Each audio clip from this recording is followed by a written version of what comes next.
Malo mo pongini ko kore ke huafanga henga hi talafatapu ko dope o ku fa watu pe meheni ka e talangata e o fai to mama watu ata fa nga mari ko ni ke watu homo proklama fa wike na pe meheni ko e fatfonua fo ope mo piveni piukala pe me tonga ek I he proklama fo ke wikeni ma ngawi atipe ai telefoni ko nga ko e tuunga ko kia e tau internet ko tau tuibe mahalo wawen pe taimi e malawa I ke hoko pe kakata ngā ue koe ni, kai lava ke tau foki lewa o ngā ue aki, ai tala noa pe he ata. Whatau me pe ka inga o ku ongolerea te tau polokalama ki a pina, ka pau ku kai ke ongolerea atu pa mo toki whailonga mai veka mo shea te tau polokalama, ko ngā ke tau inasi koto ai. I tonga e ki foki o I he laine a piveni piukala, malo e tau maupongpongi ni piveni, whewheha ke aho o koe ni, I tonga eki lo tonga hamo lockdown. Alo tau la solo poko polo de peke nga de pe katu. Koi. O la le de pe hon me pe mo ye. Ai de que te la sa me lockdown. Koi. Mo ko ya ne chia yo ko kakai yo ko resilient de kakai yo ma la de na do. Ko ko mo inga ai do to ni che frasisi as moi che kai moi safa per pare mai che kai ai no ko fatto mai e me con poco è lockdown e ai a no lo kai ma kai di fa mea perché mo kai go je ha ti poco ha fai na subsidy ha fai na Koi. tokon ke malala mai ke maui e voi whakato aku ai te whangono si ane ka hai voi mau tu ka ja ala ni au pasiman ke koe anga koe palparen pune ni au koko mea o kanga he curiosity o creative whai na o fula vai fa to fuau vai fa ha vai stress Koi. mental health e kakai e kai go je ya ai na palani o mai sai a me a manaki Koi. Dawa especial mai lo si kai ko fala me pe ya yo Koi amo. ko tu me be ana Mona bito e piveni ko tui ko e me bea ku mahino maheta ni mi whanonga be I he ngahireti o ko ia ku ngā ue mai be me tonga na lava ki mau whanonga me murini o ku wai e kakai ko nau tui ki nau toluia ko taimi ke oa te whakaloloa lockdown ku kamata ke nau wanga ke nau toluia I he lockdown ko ni ku nau lava tauhi e wā mama o be mo hafua hai sini mga himea ko ia pe ngau behe ngari whiunga lockdown I he tuu ko ni ka lava ke hoko atu e mo ui lo tonga ko ia kui tongana ai vai lasi ko ni Omicron ka I he time tatau pe foki o ku ko tu ke taha e ngahi ongo whawhiawhia lo tonga tau tala noa ko I he Omicron o te eki ke te whai mai ha update ka me tongana ko e ha tuunga ku ia inga tape I he pongpongini na e whahai e he CEO ko ia potunga o mo ui o ku ia I pe ki I kaka ai mahaki ki olunga whikaka ko ki kaka si ipe ai a ko tui pe I he ne tuu ko ia tau whafuafua to pe ko ke aha ne fu mamao me he whika ko e ku o si whakaha ka ku ia I whake ni I hiana o si whakaha he potunga we o ku ko ni ia e au ke ngahi aho ko ia te nau atare na do o se nau taimi quarantine na tol Ai aku tau whafua pe piveni ko tuka ngai whika e ala holo pe ki lalo I he tuu ko he tai nimi I ho o whakaukau ki ai.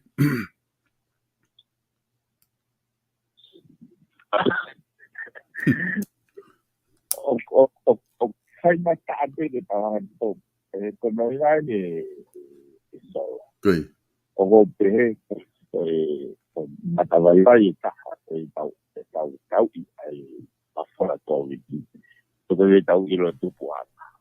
Koi. Koi. Ko ui te tau I lo tupu ana. So wamana. O mai te tamai vai pisi tahai. Koi toko tahi tofua, toko tahi se. O e wau ia whai ke he lewa. Ka ke uina le reia. Ke kono uina ka pau na kase na whaitu. E leke puna ea tau pe ka pau ko maui wa. Koi. E leke puna ea pe ia so I taha ko ia me wapu o hau. O no I tofua. Kai te impeti ai hakau ngā api mo. So I hala pono a koe nei kumai. Koi. Ma api pare koloa. Koi. O pera hea tau pare ma. Tā hoi mea koe tau provide ai information I toka tāta. Koi. O tau provide mea koe koe koni. Te tawana whakahisi. Te tau turo a pete. Koe whonga koe o mai a te pot mau e mo ui e nau teita. Hane ko ho whakamantara koe na pehe si o ki kakasi. Koi. Koe kakasi ha. Ko kuhina haunga koe te nau lalai o consistently on my information. Hane lea waha mea o nau pehe malui. O kuhina ko. Koi. Koi. Hene pehe. Ke taurawa piti. Koe natula. O whakamantara koe o mai koe natula. O minikron. O kumarawa. E liu mahitu, e ne multiplication ne he toko taha. Koi. Ka koe ama koe ne, nau ai mai nau tolu ia, koe ke asi mai ia pehe. O kue ne o ku. Koe ama ia kopa, kau mea ka tau mea logically ko wati neite. Koi. Hei kai ke, o koe ke utui ke puna ea. E ware toku, puna ea mai bea mei wafo toko. No voi to voa puna ea I harawale e tu taha pehe o me go o ka hame mo ko kulawa kuia o ku overstate ai now ya omnicron. Koi. Ko me go ngo I taha o mai to na mo ui. Koe o mai koe mui mea fuai pahai taha. Koe mui mea fuai taha koe mai. Ki hau o misriti ka kaia. O kui kai ke hui na o tae huhu kepe mate. Ko huhu kepe maui. O kai ke o mai he teita ia toko statistika mamani. Ko ho pukete. Highly likely chances que mate ko very high e presente hiva presente ni manoa pues statistica mani solo presente ka death risk the death rate porque ko mo sai ke ko daro sai ke ka tiau ai ama so katala noa hani he ko mo vai o ko mo mate Kaya o kumaina le ba to na mo ia o mo ia kai. Ya o hane na me ava ina aki ata mai ka kai. O ku hala ya o ke sea ki ka kai tu au. Ai fo na gol do mal é que pure ana. Koi. Ai foi só kai si ai. Mo ne apito. Koi, hokat piko. Ko taha ko e kusio. O si ova he pesete val noa e vaccination. Koi. Ko ni tala mai wa o tosi wa ki o pesete si va val a tosi ua pise te valhina. Ai te tene te kakai ke o huhu. E stiff like o pise te au ke mate. Apau te kai te ke. O hoi au pito e au ia mea wano hoko. E kai ke o mai information le lei. E fai tutu le lei e kakai. Kui. Wina waki ai huhu. E me whakasisi. I like the chances ke puke lahi au te fie ma. Kai. Au whamatare ko huhu ke whakasisi. O toi hoko ke keuria. Ko te takwanu o stuku mai ki tua te kakai. Katoa kau puke ko nisolo. Kau o huhua katoa. Kui. Kau huhua ki te watai hu. Huhua katoa. Ai ko hui ko he medical fraternity ko fully vaccinated. Kui. Fully. So who make it pusta? And who give pusta? And you have to exactly many. That was fully vaccinated. Con autore non au keuria, con autore non au puke. So, of the city, but never ne fai tutonia nego ni ko lockdown ni so. Kui. O pe ba anga poke a kau kai mama. A mai reia ni. O mai e solution tele solova ai palo parema. Ko solution o mai he pure anga. Ai lockdown. O koe ne solova e hataha o isi ugon se kawarto mai keuia kai COVID. Moi spread the COVID. Ka wera meu ne anga o mai. O me toi hanga ia suffocate kakai. Livelihood. Strength livelihood. Mau anga mo ui kakai. Tau te fito. E atakai o tongani. O te sete valu noa. O kunau mo ui me informal sector. Informal sector au palala na dol. He ki lalanga, he ki fea, he ki tautai, i ngoue. Tau te alki uta, tau te alki tahi, tau te la. Koe huima toke nia roro. E whakaukau solo. E tau whoki pe. Ki whakaukau koni na wanga o mai e tai kente ini. Te tau o mai e kau pure whakalahe. E nau whaitu tōni e mea whafonua.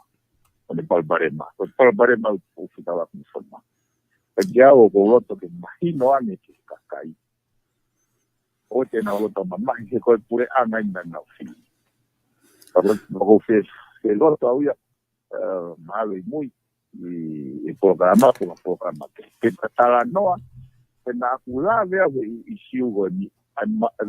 Maturo ngo foi School of Thought dia. Kui. Ko fili frapati. Pe ko fili tau ataina. Ko fili tau ataina. Ego so fua taimen de demonstrate jai. Ai pure anga. Me fili tau ataina. Tau eke na press conference. Pe ko hai ka veina. Siate folau me tataki na fai tutuni. Kui. Ai la vera. Tono ina e nega idea hanau. Asunita. Hanau visone. Whakaluku fua nau to.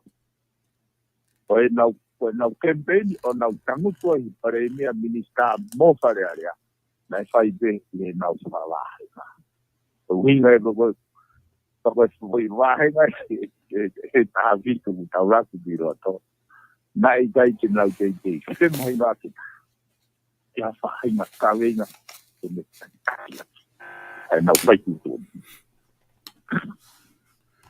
Mone o pito e piveni ai whamatala pe ko tui o ku mahina o pito ko tui pe ko e ai pe i polokalama pe e lava hu he ta polokalama he aho ni tipeni he ta taimi kai te ta whenga ke ta unu ki he whakaukau ko ia ko ngā ke lava ke hulu i whakaukau ko na ku ke ta anoa kei i he whiri whakapāti whiri tawataina na e ai pe ki taimi na ta taranoa ko ngā ka ta te o mai i ai foi atako ia ke tau te lava o sio whaalahi ki ai. Ia ne tuu koni ai lockdown koni i he mahaki tuu kona ku ke osi whamatala ki he tuunga ko ku iai e kakai i honohanga i he lockdown ni he daini mi o suffocate ki nau tolu. e tai o kwai foke fi a ua ku mo atai ke mo shopping a tu site mo to apure lulu i tu ko ango foi a ko ia ko ngahi ata ko asimai me tonga na o ku hange kiu ia ko hate ko fu a o ka state mo so ka pulo te se ke kiu ko ka kai me a aku o we ata ia o desperate ka kai ke ma o se ni ti ka kume na shopping ko nga ko ko tuunga ko ai lockdown ka hoha a e malama nai I he ngahi mea ko ia ke ne toi hanga o toi whamofere ai community transmission o Omicron I tongana. Kono mone ki population to si ia tongani ia. Ko o si mafola ia o si he community ia. I no time o si o so. Ta ki au ia hange ko au pete ko au ki he mau e COVID tongani mo fere ai COVID. Pero no ina he o si I fully vaccinated at presente var no and about at a time. Good. The rule of thumb at 80-20%. But over 10% var no o si te lava kita consider was complete population ia. Que te lava kita mapure elemento que te pure I te kai que presente te out. Para go contar no go na ta pe tu maka to tu fare te pure te tu ka ba de to se tu ka do na do se tu go se tu ka do te ahora te kita te sabor se tu cuando no pure ka you cannot be naive que saka kau te lava o funka to se te au so mo que na tu ta ka mo tu 80-20% is the rule of thumb. Uhinga yo over. Kiawe e solo ko vivo viene que na akulo to au ke saka foki mai ka kai. Even about a mao from one te COVID. Ko feito na ti rai nei ka ka wa ke mao ina ke saka foki mai ka kai na stranded fish, stranded in New Zealand. Now, ko me me whakau ko tala no whatata si pihi wa musipita. Kia una womo ea fusi o kita puta e ofa. Ke tani mai e sipita ha ke foki mai. Ta no fo pe tau si pia o no fo pe mo toko hive wa. Ka tu o te mo te hu mai. Pero no whatata e kuhina na no whahoku to o mahu ingane. Even about the now tau puke. Even about the tau mate. Ako foi lau mari e koe whatala noa. Ai mahu inga ai lau ai sipi e taha. O mahu inga mahulua me e se sipi hiva kuloto a. Me na uloto ke whahoki mai kakai. Kui. Au ai pe. Hena kai te hena oposi well aware of the cycle mau te kita he puke de mate. Kui. Se te taha ke fwe kita neo nei oho mai COVID he waki ka mata mai hange go ai isia ka kai. O te au ko isia ka kai he pa mo maki. Na ka nge he isia ko se ko na le ka to solo te fok te to kara no ke foi lau mari go me na hoko pa go mo maki. Kui. And rainy fire hala rainy water. But I would like saying a may we need them go so dear. But the death of the Gawe high. He a lot of that I take a pan of Q-card. I would not hang a head to more will reduce it. Two Maria, but 2 times reduce at my fight, but I'm not my fight. O na level of tau pe he fu au o to ai sunaki na kai ke toi pe he ke toi uno ka kai ia kai ala ko ka ministrado me ka si yo pe te uno ka pe ke ka ala te ho e na lo ka to be fu kiu. Kui. me fa ala tu e ala ringi wa Koe. una ko tala noa he na kai te tui ko no whakairi sia i ka kai ake COVID. He na tui au ia. Wa ia hawhainga whakatamaki i o whakahoko mai ko whakaauwa. Ko hane ea ko te rawa ta hae ka pau wea mai fōtutu au tua. Ka hei kai ke tau lawa o mai ere meni ke sio kita. Koe. Mo tai ofa o ha mea takia o ture ama. O hina rogo na whakalaro tani nai solo. Ai mahina rogo ke tau toi sio ke mea ko whaitutu. No hina te tau tāna te whaitutu ni. E koe maalunga ange ai posisi ngau ke whaitutu ni. Koe tokolahi angea ai kakai o kulavea i o whaitutu ni. Koe te wata whata. Ko tare ni a koe ni. O tongatapu tolu penai na campaign ai. Kai ia hane whainga national move anai a mohane reasons ken o mai ai whakaluku fua tonua o alu moi ki kakai. Ngā kapene alpe ki tongatapu. O maranga pe tongatapu. Ki hene lerei pe tongatapu. Ko uhena e kousio o kufeila sai tutoni ke nau address issue whakaluku fua sol. Koe. Hene kai ke nau whakaukau whakaluku fua na nau whakaukau whakapure whakawahete. Whakawahenga pe whakakonstituency pe. I he ene pehe e hala ke tau pamanaki e whakakaukau e whakutuni whakaluku fua. Hene kai ke nofu ai honoloto monata mai monolau mai. E kakato he whakaukau ya. Sio ki whaikutuni koe ni. Pe tan koe ki kurupu pleni o kusie maarie te whaikutuni koe ni. O ngā whapereanga. E una wahe pena o tolu monoso ya. Uero mai private sector. Ko private sector ai o mga tunga wahe ka ngā ue income o ngā potiuse na ngā ue. Ko mate ko ni paite ko ente private sector ha income. Koe. Asilini. Ko ni tai wahe ai pe ka ngā ue ya. Ko kai mene to tonge o mai fai tutune pure anga. Ko na lockdown ko ni. O mai e patseti me panga o no miliona. Mai wahe ke COVID. O in check kia ke mai private sector ko ko toina ka tai. E wotonga wahe te ka ngā whapea. Ko mau ko tau sia ko ki he ngai private sector na struggle na to venue. O mga tuonga e na wahena do me na performance. Ko ngau whapea na mga tuonga e na wahena do me na spending. E ko huna e pulau e pehene ana na whapea na. Ko ka mea fuai ke ni tua a success pe feira hapot ngau. Ko mea ni lau fuaki. Se ngai ki whamore ke vouti ki mua posita whapa. Ko mea fuai e ko hina e koe whata noa. I fail as I to need the data, the national interest. Koe. Ko sanga campaign home na whakatara noa ai. Ko albe ko te kiwahenga.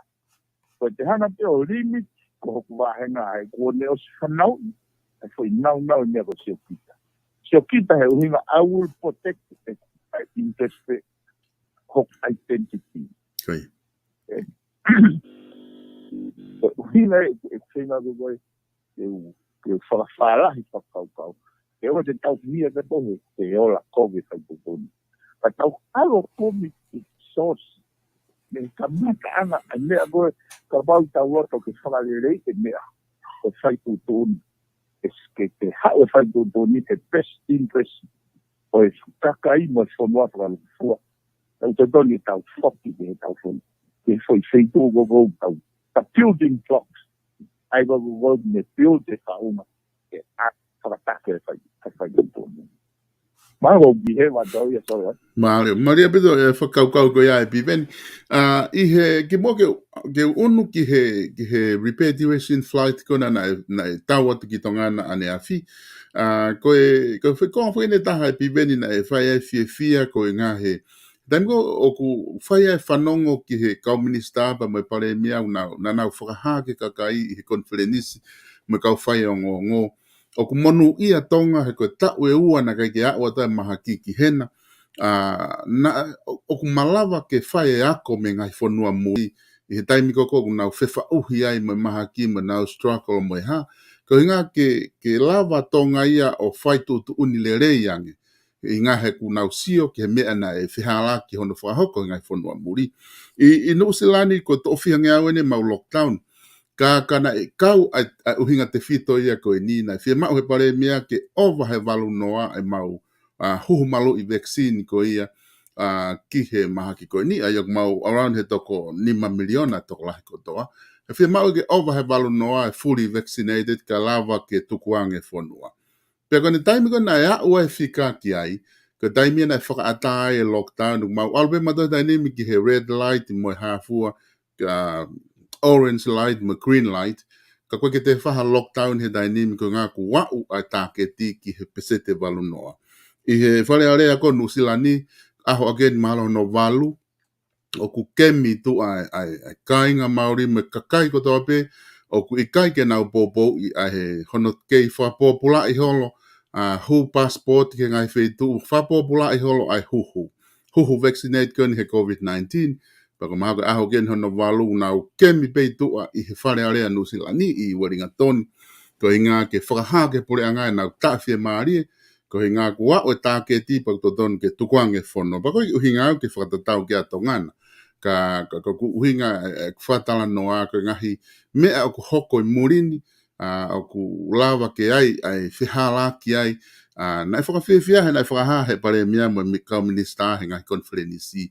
O ku malawa tonga ke ako ke taimi mea i bako tau amanaki atu, he kai ke te tu ulpea tonga ka mata fo o pato ke whaia e ako, ka lava ke nau ki sio holo peke ngai whanua muri, ko ngā e malawa peke nau wako me ngai whanua muri, ko ngā he na e raki hit ki nau dolu ia he COVID-19, ke i hao pea tonga i he tuunga ko ia.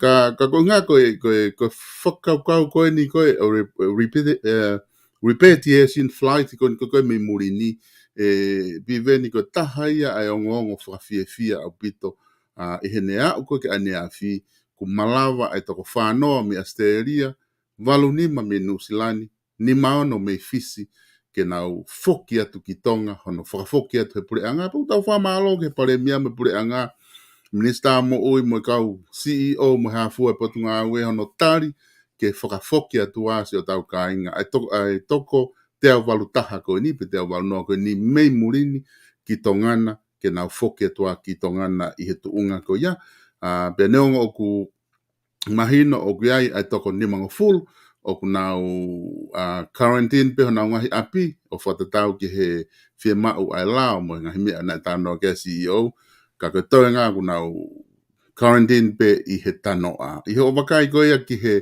ke hona whakafoki atu koe o tau kai ngā me murini, ko tu te ke whia ai, he koe tālu o ui me he tau ko o si, ke whakafoki atu ki nau tau.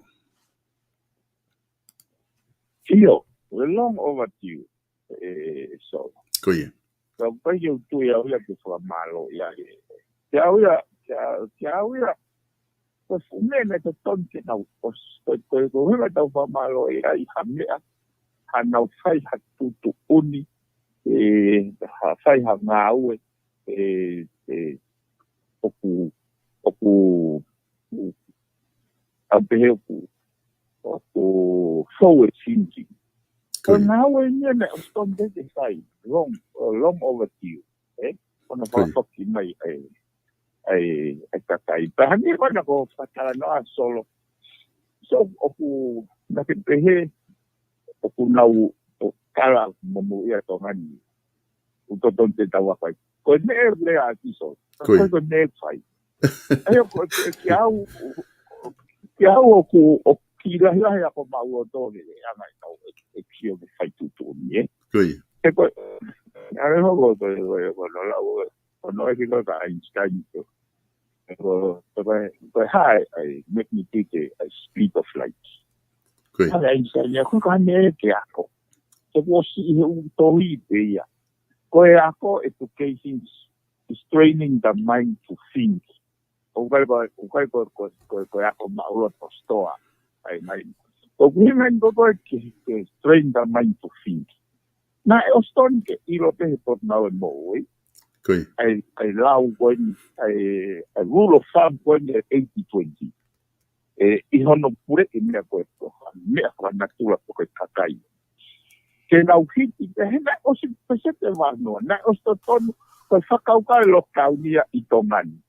Should never have happened. Komponya ba ako solo and train the mind to think.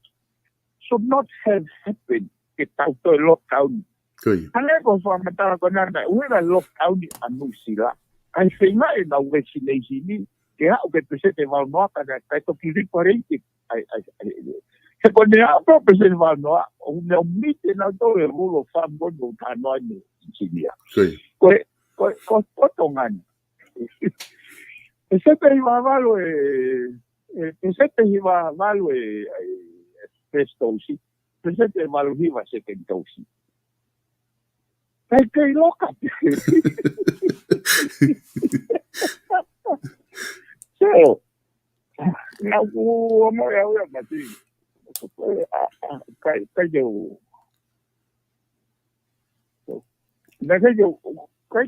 amana kiau poanga ya pakaukawa puleanga mo pongamo ui que na peke atesete piau se kaimen gogo o maya e conspiracy theory o te kauhe kautaranoa ya o kaya ha isiu eta que medication que na isiu que vaccine te mo le faka mo ui ko isiu o ke fihia ya o talo fihia pe ai me kamata mai pe ya o ke ha o ke fihia ai isiu ko saka malo hi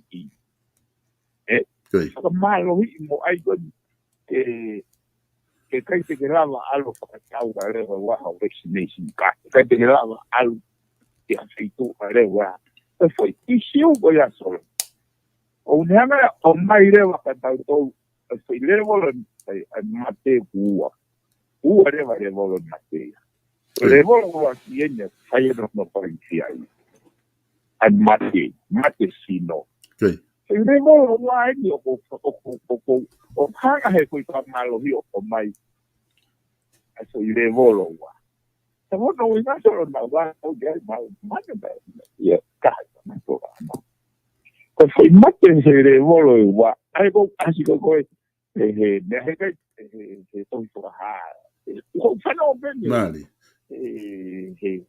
na malaga se kai te que lava o fakatau solau que to algo que mas nego ya está oreva o ato ai marca of the piece o no fue que está na pues foi founding no foi pakau sai capaz de hanga o mai tiri go ya solo capaz e hanga hata bewa ki kai na lotia o nego es porque the minority voice Kabawa kai na lotia que te believe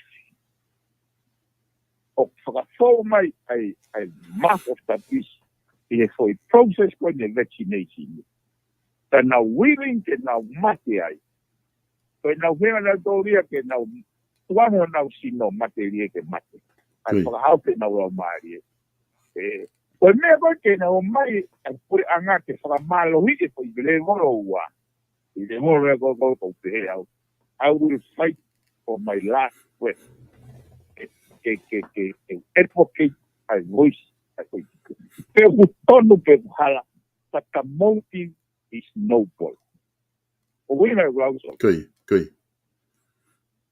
Nai no pi. Ya con ni ba mat o tau sino. O pau solo que tau fuga to helaine. Se mata pa o mate. Okay. Pero no como idea uya. For more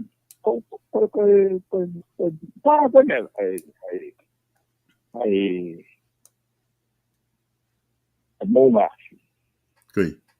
solo ko sa kau e tahu do ai ni ko tahu pra moia kana na uma teu mai no mateo na solo kana na uma teu que foi de vol con tu no ati na mateu e le impara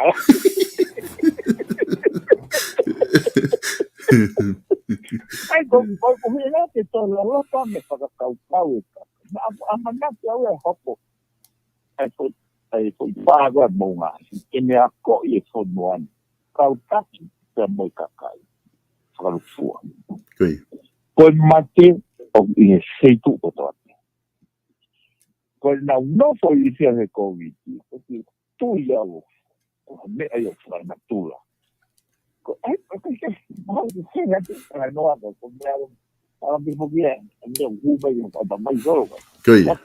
como no mo ni ko me o lo to kia me o no fo mo ta huai de ku o que consigo ia ni de hai ai ai POLOKALAMA solo na hoko me au o que tá o ia POLOKALAMA solo matalai con vaccination no huku in kakai Koi. o kai ko fai to oia no way all ko medication ko no que ko huku no fafano ka usodia immune system ko no fafano ko never o no fo mo ka fu ua Koi.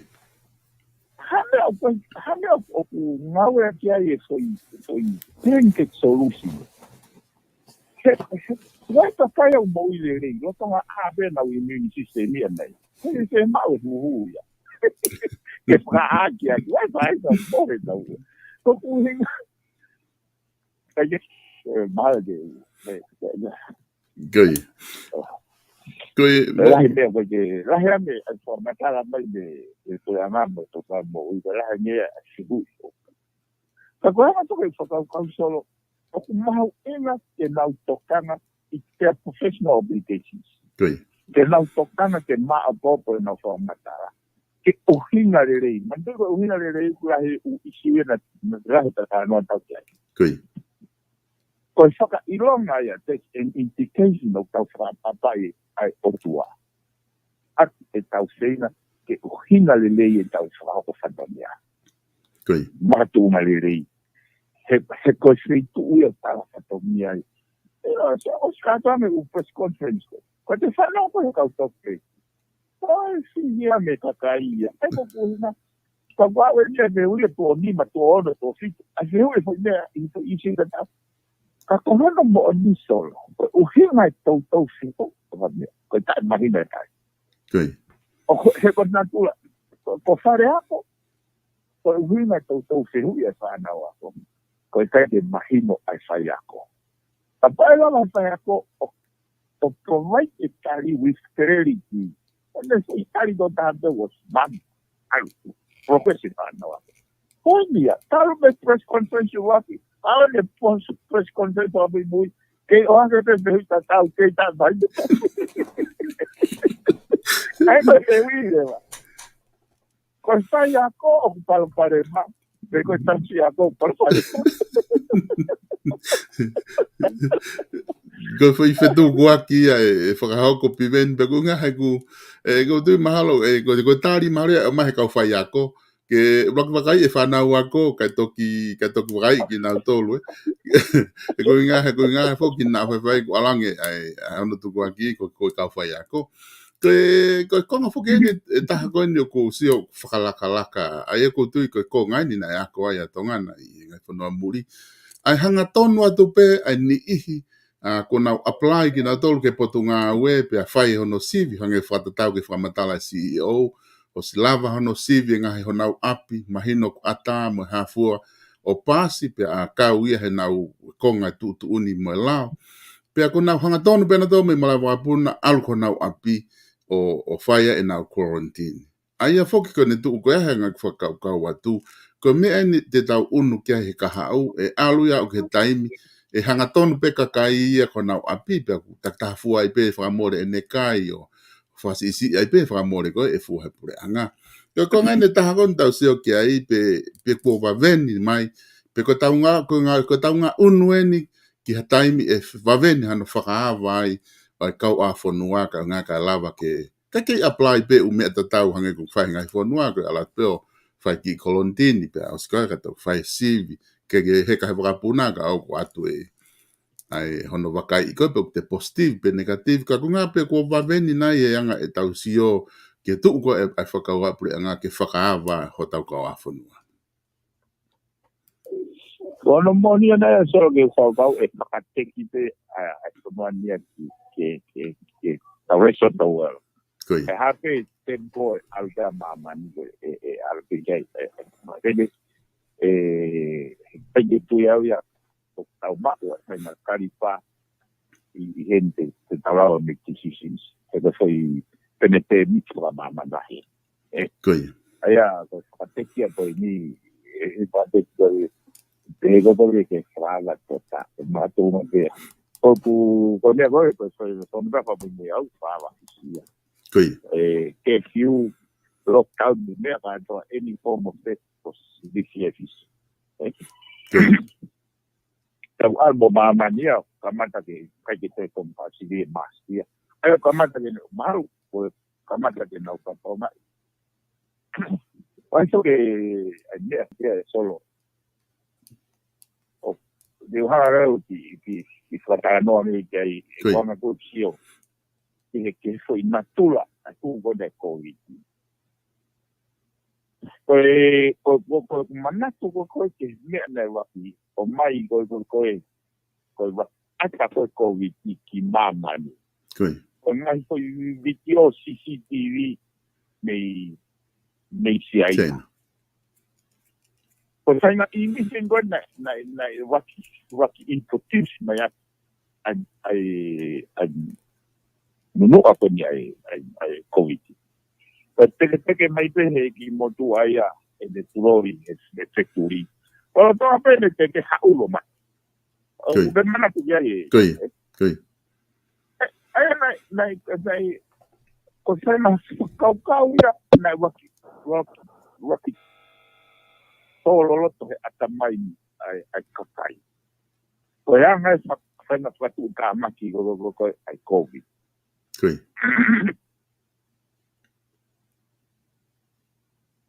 Sei ko e tau kakai mai moia wo foi loia o que pehe na tu ai covid aba ko ki flu pe ya Koi. Asi mai ko ne na wa asi mai ki mo a pa ke pa i pia sai ko ne ta ko no fo abo ki ai foi tai menti ni agora foi tai menti agora o self-healing immune system whakan natula koe nangata. Ano completely tismikati he kau sainis. Pero mo kau sai tutuni. Hame niya ko ke lava ay tangata ia o adjust an immune system to live the mo ui whakata. Pero mo sai nga mea te koe hame ay fui whakamalo hi koe hui mea koe solo ko play ai. O kuia ye despite ai katoa I mea whametikare kai ke waha kaina ake paki ea mea whametikare ka koe foi koma whamalo hi me halarewa introduce foi certain dimension o discussion ni ki he conspiracy theory o kuia ye whahinga motive ata ten ke tau I COVID wai whahinga motive Now, tala noa ko gau he mai ability for teknologia o mai he 5G. Koi. Ako nea taha ke whakau ke kakai. E vai la si tai mi koe na ui koe. Na mi alwe nau tai na hingo ake. Ko saas koe haa. Koi. Sana, ko nea o ko no wha o Sicilia. E vai la si koe ni pēna kamata mai koe alpha. Check the Delta, had the Omicron. Ngai tempo ka teknologia ia. Ngai tempo ka mairaki. Maka natula ia. Yes, tanto pe umean. Uti te tau pe mahino pe. A lot of things does not make sense. Kako buhinga ko ku fatala noa. Ai mauinga ko ke tau whakakau ke tau whiwhiri. Koe tau whunga ia tau whapapa ki natula, ki otua. Ai ua pu poto fua pe hape tamai ei mohu kai te momai. Oku ongo ia uia. O monte la uia kono kai kai karai. Atamai hake karai. Mona bito piveni tu nga koia au ku wai foke e fangi fehu i heni na o mai heni i he pata POLOKALAMA ko osina o hiki mama o fehu pe tol ko ke fehu i taha ku sefo nga ma inga ke kita ki fa mahino si mai pe na ia ni ina na uhanga o fehu i ko taimi ko to pe o mo POLOKALAMA i he FATUFONUA fo o mo tala noa ka fainga issue o ku mo whakahoa ko palopare ma sistemi ka ko fehu ko no ne o mai ko ha no whakarea mahino ange ko fe me a ko sistemi ke lava ke na mahino ko fe sistemi ko ta uhinga ki ai o palopare ma io o bonde ho dia solo ko ka haria songa tau leke e tonga hange te koi koi tau mau ko i whainga ausia ai koe e whainga experience koe ai tonga unau tala noa pe unau witea pe ke ea koe ea matai so ke loloto koe ki loto sistemi koe sistemia koe ya o koe mai ka para nia tala mai ka tau so ea koe wai oxygen o wai carbon dioxide so go ua le vai ko i taura da to sio ki ai ko buhinga mahuinga fo ko fauma ko ne ko to he ko fauma o mamani o piai kai na subsystem within the system but multiple subsystems multiple vai solar system ni ai bo forma tala ia ko ya Einstein mo me la me ko ya o vai periodico system ni o vai ko akau vai no system ko sino tanga kai sa system ko fauma pure ala ko system ko forma fili fare area ko system ko buina ko tala no te ke fala yesio ai se kau atu he o nego fatonga i nga le teo he pelafa si ko nau pea ke te koe ko nau te lawa ke purifakolo te lawa ki he aia koe ngahi ola ia koe sai tutun koe faunga pure koe ni ani ue pare mia mane kau minista faunga pure koe ia na tau fato ke tau tolo faunga fili ko ia na o mai ko whakalahenga ka ko natula ko mea ko te fili whakalahenga o si loloto i he foi system ko whakalahenga une o si hanga whakanau ai ai sio kita o ngā ko sio pe ko whahenga it's limited identity ko whakaukau kia ko koe whakauku fua o limitless ia ko tau experience ko tau outlook ko tau sio o whalahi ia ko koe te hanga ho tau pehe ko te hanga ho tonga valua koe e ne hanga o toi furi ai e whakapotunga ka koe as a human being ke pehe to hao noto ko kuhinga e koe mauinga koe ai sio sistemi o koe whakavahe mai sa subsystem of e pika sistema. Okay. O kaya mahalo ko uhema to ke patalano ke sistemi. Hau pe tahaia po fai putu unu ka ko ne aya structure ke sistemi. That's how the system allows in the council and the PE. Okay. Pero le re sistema. Okay. Ke so hange bagi o mana to e ngoto ko asika. Okay. Na ke hu he ka loya ki CEO ko fisa o ka ta ko na na pa ta ko ha o hinga na te hangai o tikrea o kusi wefi ai asika. Okay. Ko tare dia ai tare do CEO e na uhinga uya ke foi misini fa vo fa sai ande ya e misini o va hada e to mai asika. Okay. Porque yo me imagino que se mide vai. Okay. Entonces hapo machine foi vai mere. Hapo que mo. Ahora para matar mai foi component. Para mai é que foi misini ko asika. Where superior contingent nea foi misini ko o va motu agora na pero. Okay. Tako si wefi ai asika. O que magatua de foi misini. Magatua de foi. Fu foi sistema foi vaca para fua. Okay.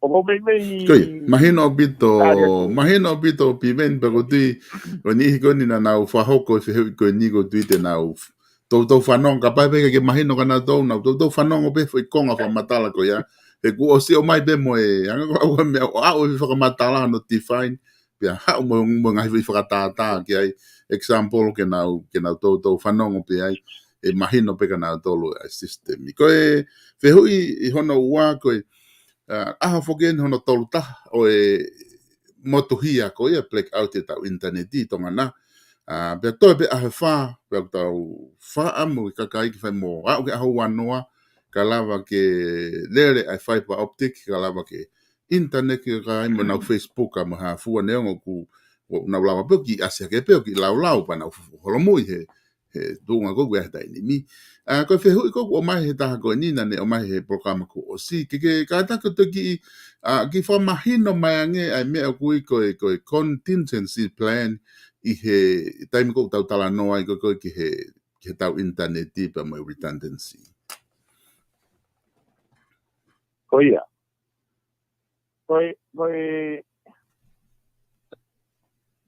O contingency plan ko foi o ngau a bitea i se tu ko tope i ia ko tope.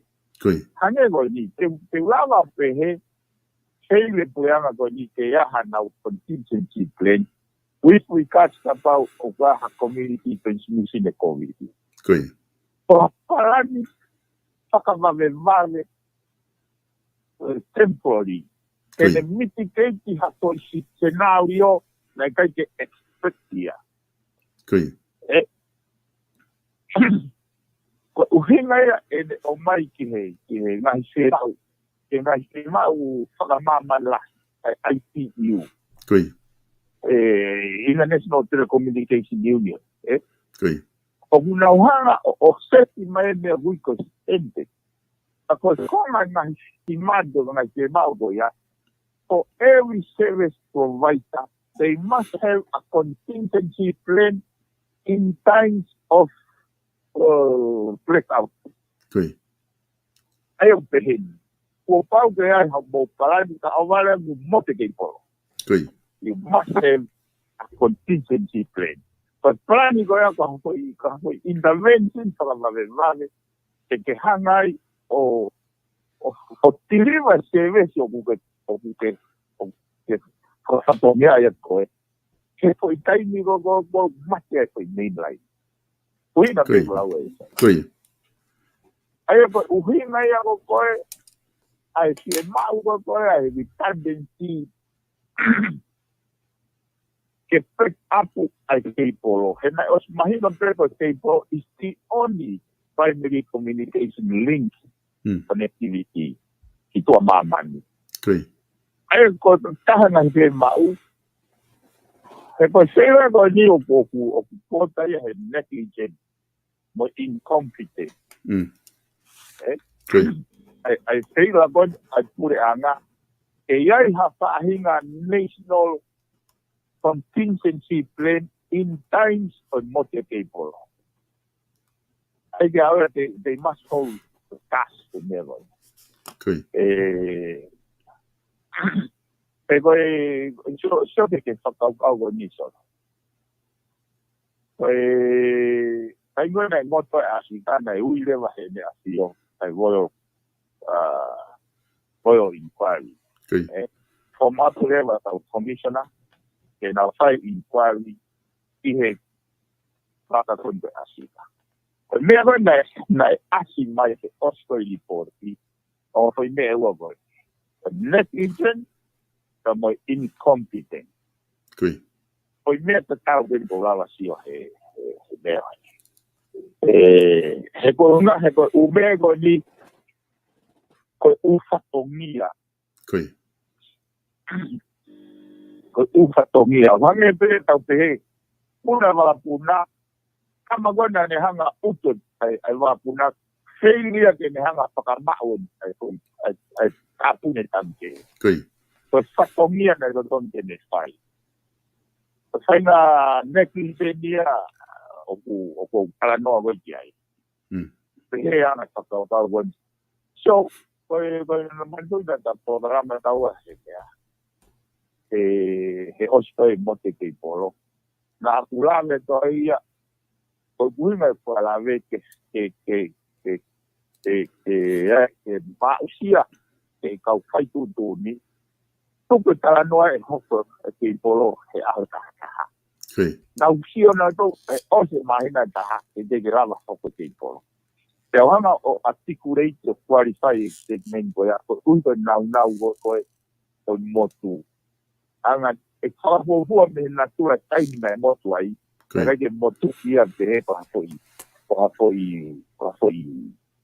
wavy e volcanic wave e o name tus na kala ho o tu usi se foi tsunami so que para matar gon ai nehe mata ai go wa mai a ho ni puria ko kilomita mal noa e va o do office e quello hanno tocca chilometri ma con molto tu si con un po' con da chilometri pesato in sito che corona Puria lei firma che hocco ai poi sai Puria ai poi va a go con moto per ai do hocco per ne rege lai dei polo quello foi chilometri ma no nemmeno per sette e ho pure va è difficile pero tala no hay eso como nego María algo para algo de toma que polo a una kumi vakai na compoma ko ya te dice ya imposible eso na kumi lo to o se ni ai kilomita mal no que hay o como ya que ya ahora con todo esto que falta issue ha kilomita kaya tuya wa kilomita mal do wa o no fue lo tomaka que vipea eu porque natura po au pita foi moto algo bem un poco no na de mai do sapa o estin tal na e va o moto goni o si o ma o na o a na o bouri pa na sifite it's not that simple amigo from Mandala e kumi ya ko kilomita mo alba wa po fisi ai ho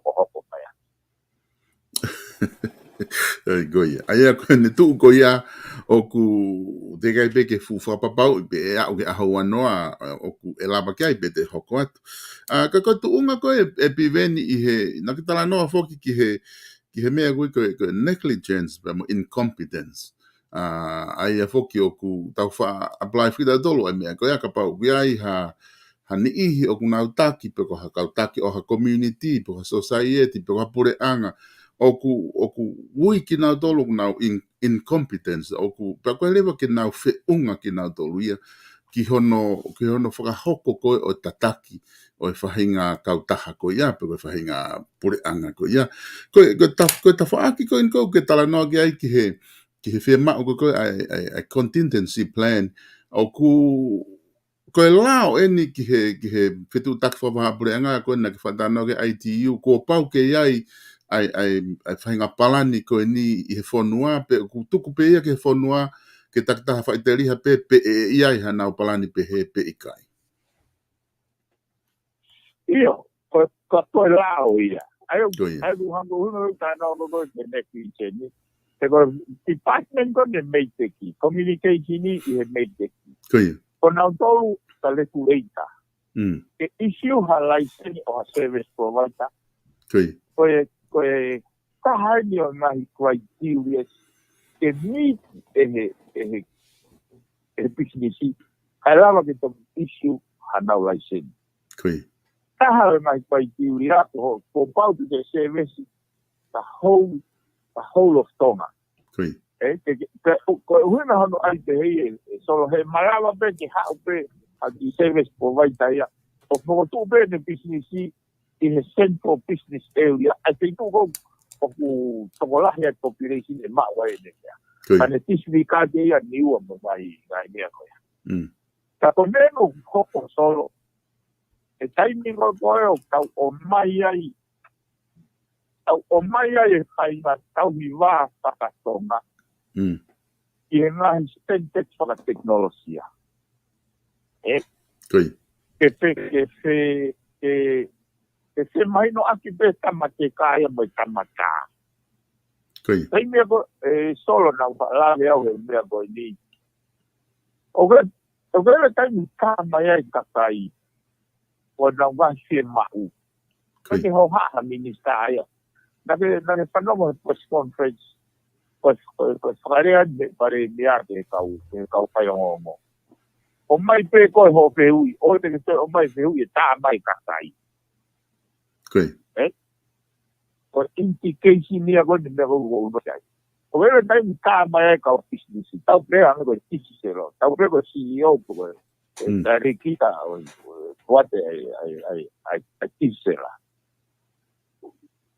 Koe nau tāmai ha nau te mau ki ha minister. Lere minister e ki ai. Koe. A lere tāmai koe kau motuhia koe communication ni koe ke whanongo. Koe hana uhinga. Sa kono unga ko uhinga koe nano pemi he kulolo toi nia ki tau system whakafonua. Koe. Hana uhinga. Ko uhinga koe e kuau, o rewa ko tauhanga o hake ai kakai o maoluma i te sio kita. E te sio pahui tito. E te taula te tosu ke upalpare mama. Koe ho hae komunistai ke communication ni motuia. Nau sio penato. E taimi niau nau excess penatoria. Le whainga cardboard te ho nau fitu. Nau la penatoria. Whainga nau tōtanga nau tōria. Solo ko manatere nga. Nau rera te hapalaiti. Koe. O ku kio tonga pousi. Kio e kakai with the face of desperation. Kio ke mani koe. Koe. O ki slow down ki whawhewhia ati. O kai koe kio koe loa. Ai tōlahi. Ke te kai te ngata pehe me tōlahi. Lo tonga mate mahalo internet ia pake access. O uhinga ia tu. Desperate koe. Koe uhinga. Koe communication ni ko o stiplea whakamamanahi ia. Ko essential services ia. Connectivity. So katoa pagbawa e pure anga. Ko hao tau si yo go e customer na ulawa. Kai ke malama kai ke redi hona patomia. Ko mati internet. ko fa mawanga ko algo fa mawanga ko ke malawala ko siologi ko ke malawala me ka to pe ke one for us iti ka to ani ka kai na business of patient connectivity ko ke malawala Okay. ko kai ni ko na sai lockdown ni pe para sai de mo ne ka kai de pe ka pa na mo ne ti na ki lo ti ha pe kai ne bao over movement manioke bomba que kama activate se ofativo parte sistemi que se tounga que me hago over na wapi o atiende que lava foi platform on the fakairia que fatau bao ano inga ono uina en el tepe que maulunga ai sakai e siokita sioba aku kalkaki. O gue para pare mai isu ni se takai gon ai mei te ki mo nai kalka. Okay. Ena que amo o se don de revoke ai license ai tisera. Paha matunga ko nau feira ki ira nau re. Wa ya. Ua feira de nau tava atongan ko lutua i nau service. Ha mo. Okay. Ala uno ko me be na wa genia na to. O fi eu ia que mo e te ku ko me ro ro i tau fai na fa kau. E fai na sistema von tau. Governing system. E que auia. Algo tala noia di candensi pot ngau ko ne me te ki me wa te tawa e wa fo tu pe ke polo wa tawa wa pe wo wa tau no pu ai que igual mo tsunami siren gon nai para more go tal we to go ai tsunami go ni wa ai de ma ku siren ni Ego todo más amigo de Moya. The outlet, negligence and incompetence. Okay. Claro, yo no sé que más inga que la autoridad más inga está ahí. Pues monia pero nada de agility solo now. Na usio anti na nehanga o solo hono kita ane o hake imprese kakai. Uhingai ai tau mai i liko puikare. Uame ono sino tāparasia, uame ai dislike mai ai kakai maurunga. Ana ne hanga ea o hake ai kakai mauralo ke ea au waha nau reo, ke nau tuhau. Okay. Uhingai kwa tāno a solo ni, foki te mea nia ko, o kaite u tukuaki ai kau fai tu ni o ko tu ti e au o va a chi ka go ka te ka go lo to ke ta ko foki programa e ko me fo ni na ta to tu la de ya ko ma lo go fo ma firi e ko kamata anga ya ko o sombo to te mo kara kamata te papalo okay. Let's begin. Tapare o tau te mawe ai vai te bui vai te maa. Tau te uki maa ai mata vai. The beginning of the process. And the hanga flasisi ai e me niti sio kita ai tau te lia. E nau, e koe au, te koe kalami tau na tau te na ngata ta tola pa puikare te fire pare india. Wai foi lau foi mari e lai e tau sistemi te o se fire kapneti. Au dele talare ia. Okay. Mone lahi apito e pivent ko tui ko hanga ko ta feinga ki ai. Uike ka hau te ta feinga rewa ke ta unu ke u ta faaki ko ia, u ta faaki fapritkari ko ia ke ta hoko atuai. Ko ngā koe ta ki FHIA hol he COVID pa mo fafoke te kakai i he ta konga lahe ta POLOKALAMA e aho ni. Koe konga ko ngaka ta taimi e piveni koe konga wha osi pe ku o whehu i maina e tolu pe whoka whehu na o mai he ko osi. Koe whi konga wha osi koe eke mai e he ni ihi i he POLOKALAMA pe o ku ka hatu unga ku ai ai hopo ko ia hano whakailo o e kau kantiteiti puka kau whawhonga whare alea ko ina nau mamau i ai lau i whawhonga ko e tikite. O ku kei hoko atu neonga o ku lockdown ko ke leo le hawhainga whamau anga pe o kei hoko atu pepe o ku pena alwe a tsunami me u rekoti ko ia ko hatu unga o ku iai ke ki update pe ai kainga patatoki whiunga he aoni. Malo betul. Iya. Aku mau dapat kau tu kau lah ke hopo. Tu apa deh hopo tak ini? Nah, osi au mai ki mu lockdown ni. Ko weekend o kwa me lao o no samite o list of documents relevant hopo. O ame va lao a homo full ke whamau anga within 10 days. O huna na sau pe e whamau rahi o e wafta hano ai mea koni. Ko whongai e expect ai ta whakamame ia te hopo koni. E lawa pe o within 3 months e o se pili. Ai ko 3 months ai ko time frame o mai he lao. O pau pe o se hopo koni ai ko December Januari pe po mas. Nei ko una fo na fa pe ia kare ko baulahi. Ora ko hopo la blagu na stress la blagu ya na fai video WhatsApp pa. Ko fai hopo la blagu WhatsApp. O Januari ko WhatsApp. O ko hopo la blagu WhatsApp no. Pa ure ma he ti fa maulahi e lao.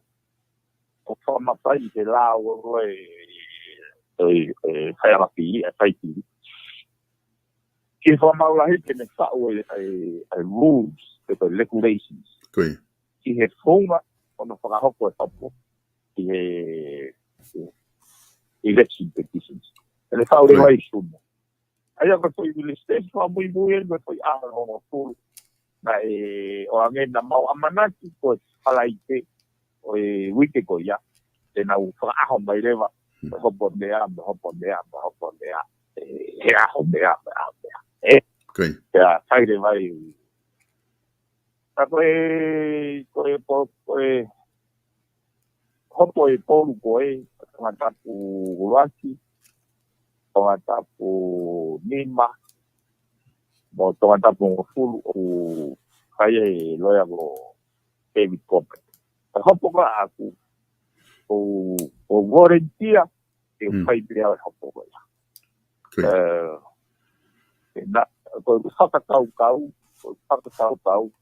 ke ula nge au o percent le lei e lau maari e kuhina e hopo e ko roto ke reli fai ki whamawanga ka mo kai whanua o kutai pa fai na veni teta and I whakaupau kon o mai ai issue kon i kutuna whamawanga.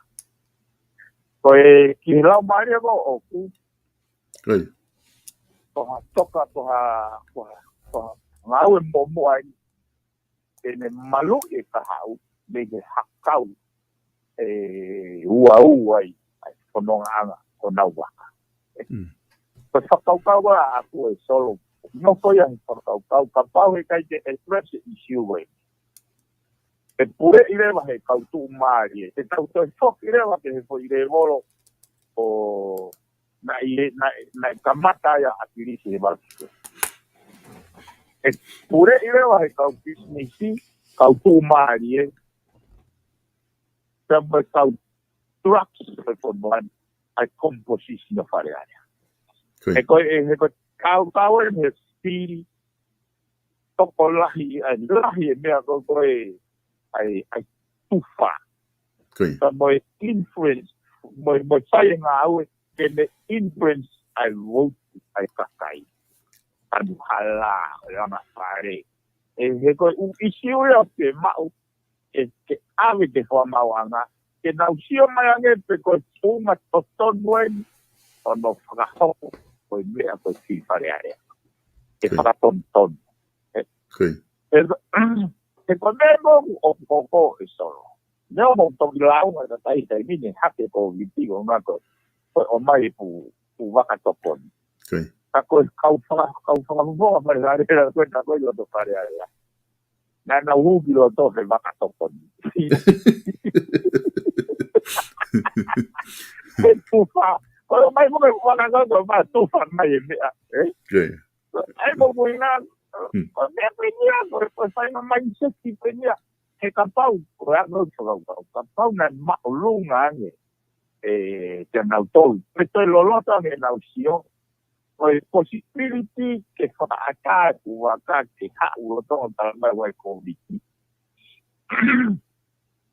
possibility lo cao đi possibility hết số cái các cái ta tôi umur tôi cái way up hay còn là tôi mới nói ta way up cái cost benefit analysis cái nào cái bao đấy mà cái panau risk I for intensity of security the precautions to iwa the ke maalungan ai omai pe ai uka so ke me go ni to si ko mai no go ku he de vai la si ko ki ko me mai ko fa lai na ta go na al ya pai mai na al bi wa mai na al so ko palo pare mai hiram go ya na wa talan mai to ta to front line na y hace todo que tú estás a la capacidad o si tú puedes ver un autor en cine y primo un autor que estoy a casa sí hay como un que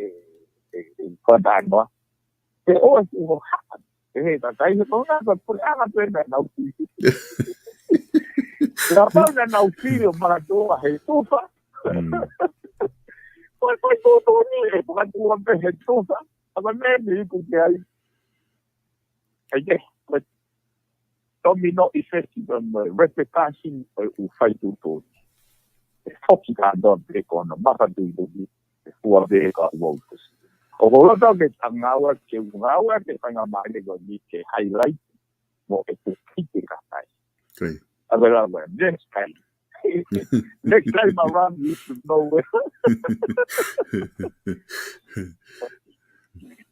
Molla ya pito hopo io hopo a kusol Maria ko programa sì Infatti amata proprio tu fai per fai le mai e trai via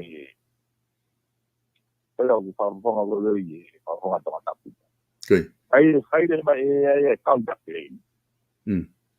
o power submission to fa mau o ni fa mau la hi o si do ho la bla bu e kai to mo tu ha ta ta ke do he u hi ngai le fa mau sa hang ha kau pa hang ko ko mo ti me la mari o pai ko na ke ke pesia e va sti e a li le mai fa mau di ko application ko ya Ahora que para un país pues ya application más laino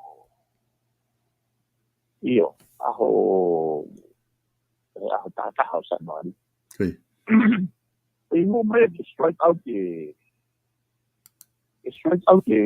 hope boy o out of time pehena to muy me hago se va de lado a guaval na to power de agua hiva okay ne male bene o se preste issue ya algo sì ma idea con la tecnica che locale che va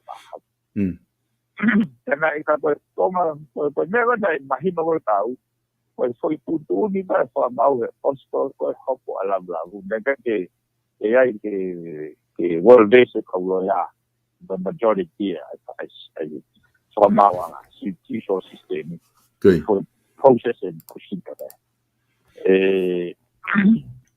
come fu che meno consiste di o voto la gente che vai poi solo na curavo e poi la bla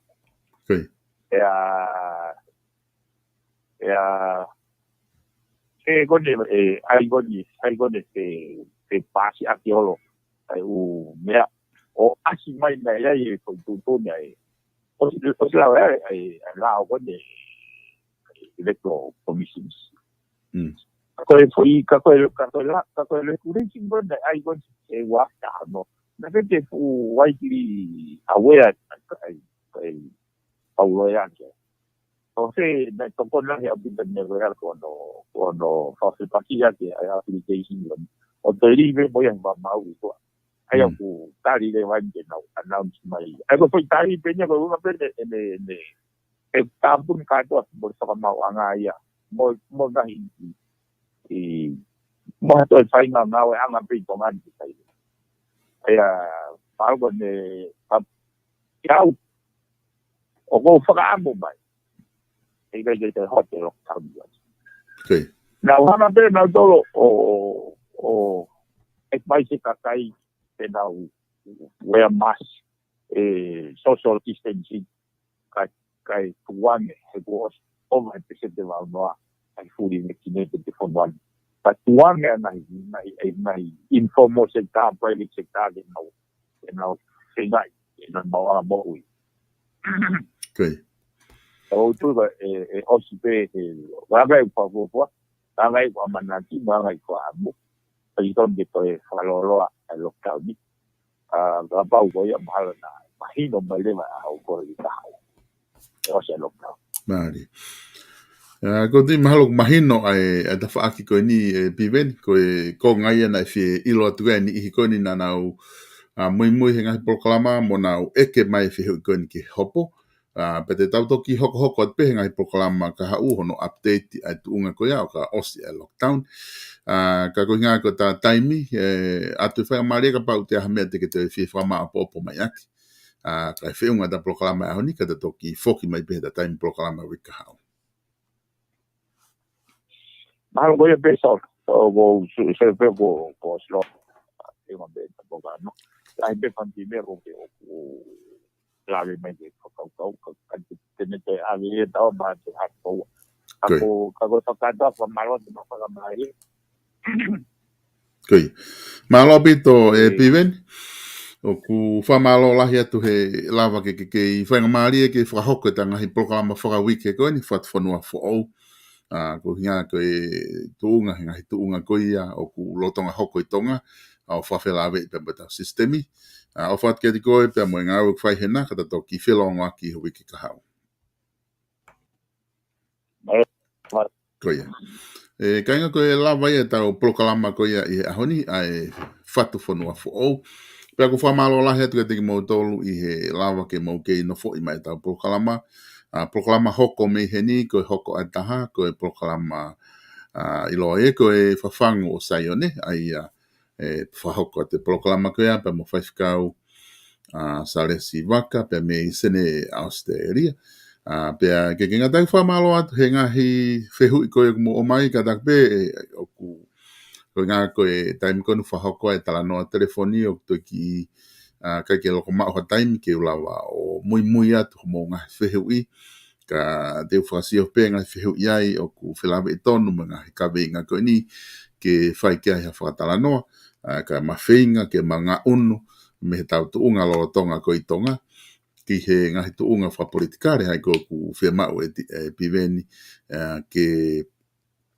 ke whai kia ai whakatala noa i he proklama koe ni o FATUFONUA fo whatanga pēna e ongo le reia te tau proklama ki a pina ka pau ki kai ke mahuinga maari e proklama FATUFONUA fo ke te koe pa ku koe whamuri mori atu ke te koe pa ku o ku tawa taina pe ngahi proklama ko toa pe ke tau whanongo ki ai koe whai tutu uni koe ia ki hono whakahoko pe te ke hoko atu ai koe whai tutu uni a koe koloa pe o ku oatu ko toa ai wakai me ngahi tawa ake kehe ke tokoni ia ki tau POLOKALAMA pe mo tau ilo ke ngahi mea ko ia o ku hoko i tonga pea koe hange koe lau tau toki hoko atu ai POLOKALAMA i hoko ko ia ai taha i he POLOKALAMA ko ia ai whawhango saione ka mo mea